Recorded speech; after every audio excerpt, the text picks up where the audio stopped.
Vício, do latim vitium, que significa falha ou defeito. Para a Organização Mundial da Saúde, a OMS, vício é compreendido como uma doença física e psicoemocional. A psicologia oferece diferentes abordagens sobre a questão do vício, mas em linhas gerais, ela é tratada como a perda de autonomia do sujeito. Quando a pessoa já não consegue mais ter o controle do uso, podemos dizer que o vício está sendo instalado. A gente fala então que a pessoa começa então já está próxima de uma adição em drogas. A adjetivação do usuário de drogas como um viciado ainda tem lugar no senso comum, mas carrega uma carga moralista que precisa ser repensada, segundo o professor e pesquisador Weden Alves. Depois de um certo tempo, para evitar esse uso da palavra vício e da adjetivação viciado, passou-se a recomendar a expressão dependência química, que depois também foi problematizada e hoje mais ou menos se utiliza, não sem críticas evidentemente, o uso problemático de drogas e o uso recreativo de drogas. Por quê? Porque comumente as percepções de que aquele usuário seria um viciado ou estaria sujeito ao vício é uma percepção do ponto de vista de um discurso proibicionista, de um discurso condenatório. Não é? E, evidentemente, quando se trata de saúde pública, hoje, com as novas reflexões, com as novas percepções mais críticas, se questionam tanto quanto o discurso proibicionista, as práticas condenatórias, vamos dizer assim, do uso, com uma preocupação muito maior, a partir de algum tempo, já não é tão pouco tempo, com a saúde do usuário e com questões outras que não simplesmente jurídico-criminais. Para o professor, a sociedade nunca se verá livre das drogas. Então, o melhor para se discutir hoje seria o que leva as pessoas a necessitarem do uso de substâncias que alteram seus sentidos e percepções de mundo. Essa discussão deve ser levada tanto às pessoas que usam a maconha, a cocaína, LSD, etc., como aquelas também que bebem sua cerveja, seu vinho, ou ainda precisam, de alguma maneira, recorrer a ansiolíticos e antidepressivos. Na verdade, muitas vezes está ligado a uma forma recreativa, uma forma diversional, e outras vezes por necessidades existenciais, por necessidades causadas, provocadas por um certo mal-estar diante da sociedade, diante do mundo.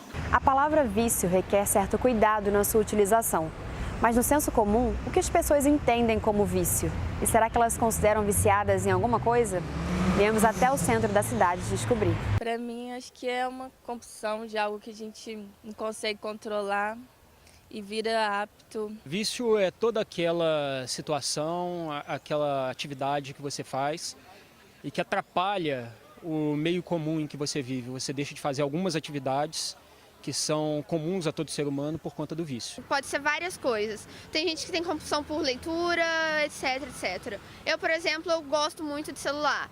Tô de castigo, né? Já tem uns dias que tô sem, tô ficando um pouco louca, já pedi meu pai para me devolver, ele não quer. Acho que tô começando no negócio de internet, né? O meu vício é sempre em apostar. Não apostar dinheiro, mas eu quero apostar tudo para levar alguma vantagem. Existem diferenças entre hábito, mania e vício, e a identificação delas é fundamental para saber até que ponto algumas ações interferem na vida de alguém. Se a pessoa tem apenas um costume que não causa transtorno para ela em outras atividades, eu posso chamar de um hábito. Então, todo dia eu acordo, faço tal comportamento, não atrapalha ela fazer outra atividade. Esse hábito, então, ele passa a ter um hábito saudável, porque é uma rotina que ela estabelece, nós precisamos de uma programação. Aí é o seguinte, ele tem uma mania, depende do conceito de como fala, de como que interpreta, quem ouve isso.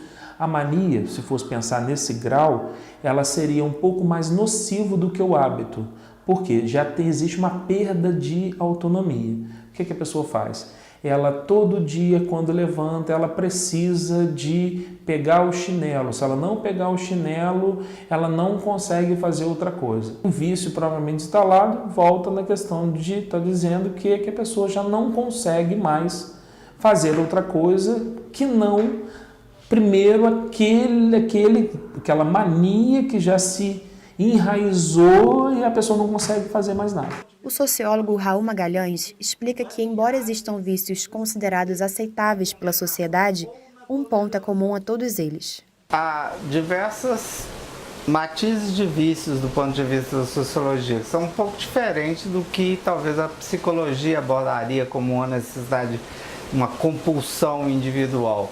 No caso de uma perspectiva social, a gente tem que entender os vícios como práticas sociais reiteradas, num certo sentido compulsivas, em que a sociedade ou considera que esses vícios são aceitáveis, por exemplo, como o vício por videogames, ou considera que esses vícios são imorais, como por exemplo o abuso de drogas.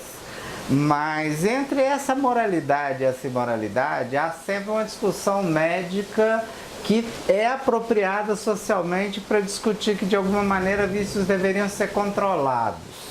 Então os vícios entram na discussão sociológica como práticas sociais que são moralmente ou toleradas ou condenadas e que implicam alguma necessidade de controle social, embora a sociedade contemporânea tenha uma enorme dificuldade de controlar todos os vícios que ela engendra. O tabagismo é um dos vícios mais banalizados do mundo. Mesmo com os malefícios à saúde do usuário amplamente divulgados, a OMS estima que 1 a cada 5 pessoas no mundo fuma cigarro.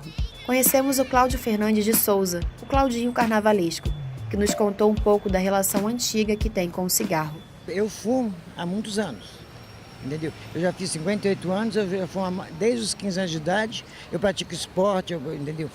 E tudo mais, não me canso, não me afeta em nada. O cigarro para mim é uma companhia, porque eu trabalho muito virado à noite, com coisas no carnaval, tipo de coisas que eu estou fazendo.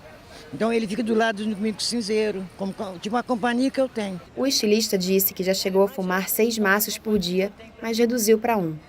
Aos 58 anos, nos contou ainda que consegue controlar a quantidade que usa, mas que ainda não consegue parar de fumar. Ainda segundo o levantamento da OMS, em 2016 existiam 1 bilhão e 100 milhões de fumantes adultos em todo o planeta, e cerca de 7 milhões de pessoas morrem por ano devido a problemas relacionados ao consumo de tabaco.